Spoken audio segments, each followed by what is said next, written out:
Hello mga kautang, good morning or magandang araw. So for today's video, meron lang akong update sa inyo about sa Tabi. So kung di nyo pa na-update yung Tabi nyo, so punta kayo ng Play Store.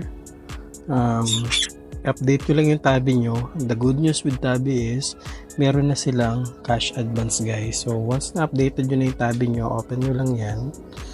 So once na-open nyo na yung Tabi nyo, pumunta kayo sa profile nyo. So click your profile guys.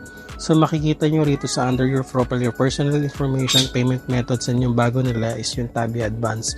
Kung saan pag pinindot natin yung Tabi Advance guys, makikita nyo is pwede tayong mag-cash advance into up to 8,000 dirhams guys. So instant approval siya, transparent din yung fees niya. So mababa lang yung mga fees niya. So click natin yung get started. So ito yung lalabas guys pag pinindot nyo yung get started dun sa Tabi Advance.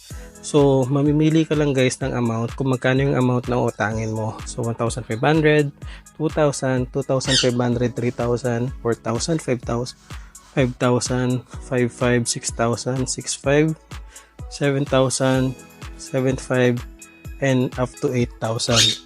So, pag 8,000 yung inutang mo, your monthly payment guys will be 2,930.67 dirhams.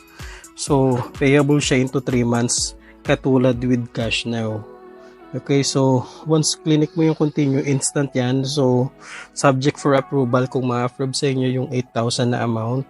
Depende siguro yan guys kung gaano kaganda yung credit score nyo or good payer kayo with Tabi. So, ito lang guys. So, ang kagandahan sa kanya, hindi ganun kalaki yung interest ni Tabi guys. So imagine mo sa 2,000, 732.67 kada buwan. So 732.67 multiply natin by 3.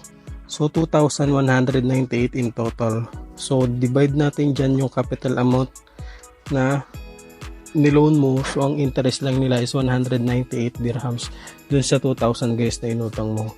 So yun lang siya guys. So at least sana makatulong to sa inyo, and lalo na sa mga kailangan ng pera guys. So yun lang, maraming salamat guys, and have a nice day. Bye.